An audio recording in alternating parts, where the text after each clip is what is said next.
E aí pessoal, professor Gessé falando aqui, vamos continuar nossos estudos sobre reações de dupla troca, parte 1, tá? E hoje, depois da formação de água, eu ainda continuo dentro desse tema, mas eu vou tratar de uma coisa bem específica, que é as neutralizações parciais. Tá? A neutralização lembra lá a reação entre ácido e base formando água e sal. Tá? São as reações de neutralização. Só que às vezes ocorrem reações de neutralização em que, pelo fato de haver quantidades excessivas de ácido ou de base, sobram íons H+, ou íons OH-, né? Quantidades excessivas. Ou às vezes tu tem um excesso de ácido, ou tu tem um excesso de base. E é muito legal tu prestar atenção nisso, porque algumas questões podem te cobrar, né? Aí tu vai sobrar H+, ou às vezes tu sobra OH-, tá? E aí tu tem que saber o que vai se formar nos teus produtos. Se sobrar muito H+, eu vou formar aquilo que eu chamo de hidrogenossais, tá? Que é o primeiro caso, que é esse aqui, ó, o H+. Depois, se sobrar OH-, né, tiver um excesso muito grande disso daí que é proveniente da base, eu vou formar um hidroxissais, que no caso é esse caso aqui, o segundo caso. Tá bom? Se sobrar hidrogênio, hidrogenossais, se sobrar OH-, hidroxissais. E aí, eu posso representar isso pela reação, né? Eu peguei aqui um exemplo, a reação entre o ácido fosfórico e o hidróxido de sódio na proporção de 1 para 1. Eu tenho aqui a proporção estequiométrica, né? Eu tenho uma molécula de ácido para uma molécula de base.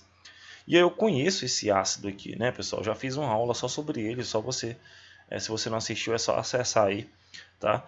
E você vai perceber que esse ácido aí, ele tem aqui, né, o H3PO4, quando é 4 oxigênios aqui, eu tenho 3 aqui, são 3 hidrogênios ionizáveis, né? Eu tenho uma família de ácidos parecido com esses, que tem menos hidrogênios ionizáveis. Como ele é H3, ele vai liberar o quê?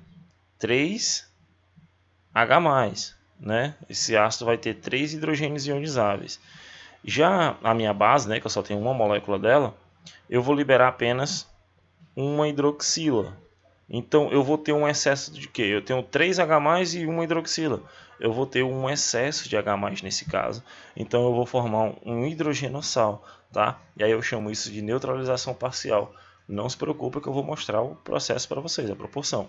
Então ele fala aí, né? Apenas um dos 3 hidrogênios fornecidos pela molécula de ácido foi neutralizado. Só um dos íons OH+ disponíveis para cada íon H+, sendo que os outros dois farão parte da fórmula do sal, galera. Olha só, desse ácido aqui H3PO4, eu vou sair 1, 2, 3 hidrogênios, né? E aí eu tenho aqui o meu ânion formado PO4 3-, é 3- justamente porque eu tenho 3 cargas positivas. E aí aqui eu tenho disponível da minha base um metal, né? Tá? O cátion metálico e o OH-. Então, apenas uma hidroxila e um OH- vão se juntar, tá? Para formar o quê? Água. Tá aqui na representação, né? HOH, mas isso daqui eu sei que é água, viu, galera? Tá bom? Aqui é só uma fórmula que eu coloquei para que a gente tenha um entendimento do que está acontecendo. Mas isso aqui é água, uma reação de neutralização. E esse aqui é o meu sal formado. Ó. Esse sódio reage com o PO4 3- e de quebra ainda sobra esses dois hidrogênios aqui, ó, que não reagiram, tá? Porque não tinha mais hidroxila para reagir, eu tinha ele em excesso. Aí eu vou formar, né, o Na, eu sempre coloco o metalzinho aqui primeiro, depois eu venho com o hidrogênio e o ânion lá proveniente do ácido. NaH2PO4. Forma esse salzão aqui todinho, que no caso é um hidrogenossal. A fórmula e o nome do sal formado é o NaH2PO4, é o dihidrogenofosfato de sódio ou fosfato de ácido de sódio, certo? É assim que eu represento a nomenclatura dessas substâncias. Agora vamos analisar outra situação.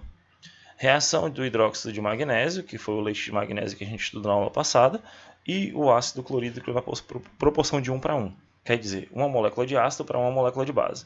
Então eu tenho o HCl que a gente já conhece, o MgOH2 que a gente já conhece. Então do ácido eu vou sair aqui só um H+, porque eu tenho só HCl, e da base eu vou ter duas hidroxilas. Então agora eu vou formar um hidroxissal, né, pessoal? Aquele lá que eu tenho um excesso de hidroxilas, né? Eu tenho agora o caso contrário, eu tenho mais hidroxilas do que íons H+.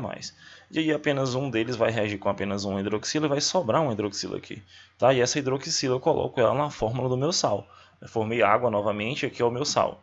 A fórmula e o nome do sal formado serão MgOHCl ou monohidrox, né? Porque aqui eu só tenho um hidroxila, então é monohidrox. Se fosse duas era dihidrox, né? Monohidroxicloreto, né? Justamente por causa do cloro aqui proveniente, porque eu tenho um íon cloreto aqui sendo liberado no ácido. De magnésio ou cloreto básico de magnésio. Eu acho muito legal esse nome, né? Cloreto básico de magnésio, tá? Então essas são as reações de neutralização parcial, onde eu tenho essas determinações aqui, né, galera? Ou eu formo hidrogenossais ou então eu formo hidroxissais, tá? Isso pode aparecer aí para vocês e a gente fica por aqui. Espero ter ajudado. Qualquer dúvida, deixe um comentário e até a próxima aula.